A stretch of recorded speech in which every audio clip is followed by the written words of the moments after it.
আসসালামু আলাইকুম ওরহমতুল্লাহ। আজ কথা বলবো শুক্রবারের কয়েকটি গুরুত্বপূর্ণ সুন্নত নিয়ে। কথা না বাড়িয়ে শুরু করছি শুক্রবারের জুমার দিনের কয়েকটি গুরুত্বপূর্ণ সুন্নত। শুক্রবারের গুরুত্বপূর্ণ সুন্নতসমূহ। ১. গোসল করা।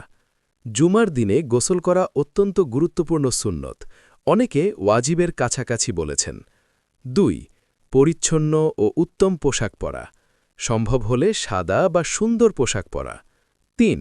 সুগন্ধি ব্যবহার করা। আতর বা হালাল সুগন্ধি ব্যবহার করা সুন্নত। ৪. আগে আগে মসজিদে যাওয়া। যত আগে যাবেন তত বেশি সওয়াব লাভ করবেন। ৫. হেঁটে মসজিদে যাওয়া সামর্থ্য থাকলে। হেঁটে গেলে প্রতিটি কদমে সওয়াব লেখা হয়। ৬. মসজিদে ঢুকে তাহিয়াতুল মসজিদ আদায়। বসার আগে ২ রাকাত নফল নামাজ পড়া। ৭. খুতবা মনোযোগ দিয়ে শোনা। সম্পূর্ণ নীরবতা পালন করা ফরজের কাছাকাছি গুরুত্বের।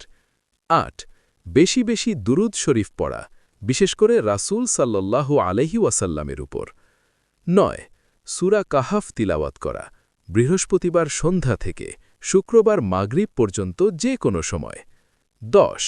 আসর থেকে মাগরিবের আগে দোয়া করা। এ সময় দোয়া কবুল হওয়ার বিশেষ সময়। ১১. জুমার সলাতের আগে ও পরে সুন্নত নামাজ আদায়।